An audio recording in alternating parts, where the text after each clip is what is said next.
Yeah, I'm Robbie Jenkins, and I am here for our Title IX self-audit for Sports Law 503, William Woods University. In doing my Week 8 Title IX self-audit, I did it on the high school that I work at, Seymour High School. I've chosen to look at Prong 1. Prong 1 has three things to look at when doing a self-audit. First off, I want to talk a little bit about Title IX, where it came from and originated from. Title IX of the Educational Amendments of 1972 is a federal statute that was signed into law by President Richard Nixon on June 23, 1972. No person in the United States shall on the basis of sex be excluded from participation in, be denied the benefits of, or be subjected to discrimination under any education program or activity receiving federal financial assistance. That's what the statute wording was. So any educational institution that receives any type of federal assistance from the government, either directly or indirectly, must comply with Title IX requirements. This would include any university, high school, middle school, or elementary school. And starting to assess your school to see if your programs are in compliance for Title IX, you need to evaluate whether the school is accommodating the interests and abilities of its female enrollment. The component of Title IX measures whether your school provides sufficient sport opportunities as well as participation opportunities for women. In order to demonstrate compliance, there are two things the school must show. Equivalent participation opportunities for girls and also equivalent levels of competition. In starting your evaluation, you need to look at the three prongs, and those are substantial proportionality. This is the ratio of male athletic participation and female athletic participation must be substantially proportional to ratios of male enrollment. The second part is history and continuing practice. The school must show a continuing practice in the very recent past of expanding its women's sports offerings. And the last one, full and effective accommodations. The school must show that the athletics interest and athletics abilities of the institution, female enrollment, have been fully and effectively accommodated. A school has to meet only one of these prongs in order to be in compliance with Title IX.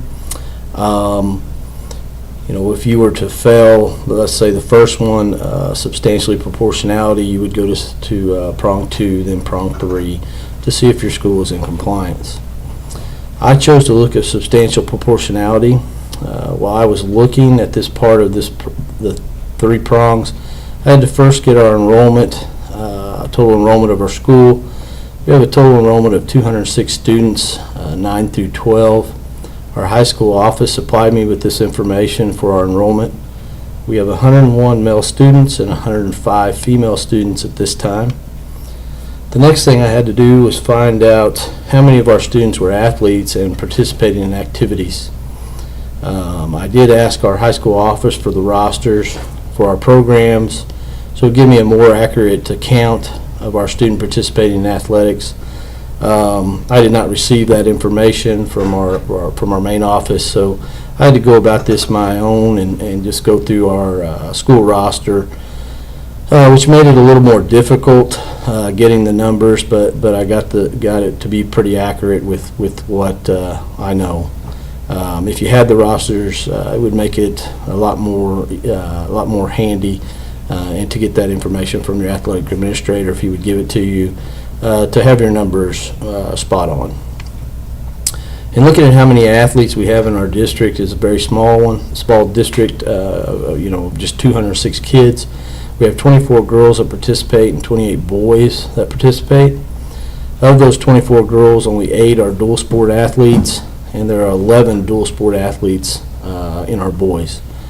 After coming up with the numbers needed to perform the self-audit for Title IX, I went to step 1 to compute female enrollment percentage.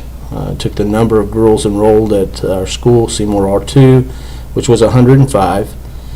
Took the total students enrolled at Seymour R2, which is 206, and this came out to 51%. Step 2, had to compute the unduplicated female participation rate. This is how many girls are participating in your sports programs. The number of girls participating in one or more sports was 24. The number of total students participating in one or more sports was 52, for a total of 46%. Step 3 for the self-audit is to compute duplicated female participation rate. This is the athletes that play more than one sport. As I stated earlier, we have 8 girls that are dual sport athletes. So you take the total number, participation by girls in all sports, that came out to 32. And then you divide that by the total participation by girls and boys in all sports, which is 71, for a total of 45%. Step 4, you had to figure out the unduplicated participation variance. This is step 1 minus step 2, or 51% minus 46%, which equaled 5%. Step 5, you had to figure the duplicated participation variance 1 minus 3. 51% minus 45%, which came out to a total of 6%. And looking at prong 1 for our district, we seem to be in compliance. At this time, we have a very small enrollment with about even numbers of students. We have 101 boys and 105 girls. What I didn't realize before looking at the numbers is how we really do not have a large number of athletes in our school, 24 girls, 28 boys, to participate in sports. Out of our 206 enrolled, in our school we have 5 girls sports and 5 boys sports for athletes to participate in, so that's pretty even as well. As an athletic administrator, it's very important to learn and understand Title IX. It can be confusing. I've been a little bit confused going through and looking at Title IX. You need to make sure that your school programs are in compliance with Title IX, and if not, have a plan in place to correct those issues. It's also a good idea to keep up with your enrollment numbers and how many students you have participating in your programs, how many girls are participating, and also how many boys. If you were to do a self-audit, it is good to have these numbers available for quick access for your Title IX coordinator. Here at Seymour Schools, our Title IX coordinator is our special ed director, and the reason that I was given for that is that she deals with all federal programs. She's aware of those type of things. I did email her a few questions about Title IX, and again didn't receive much information. So.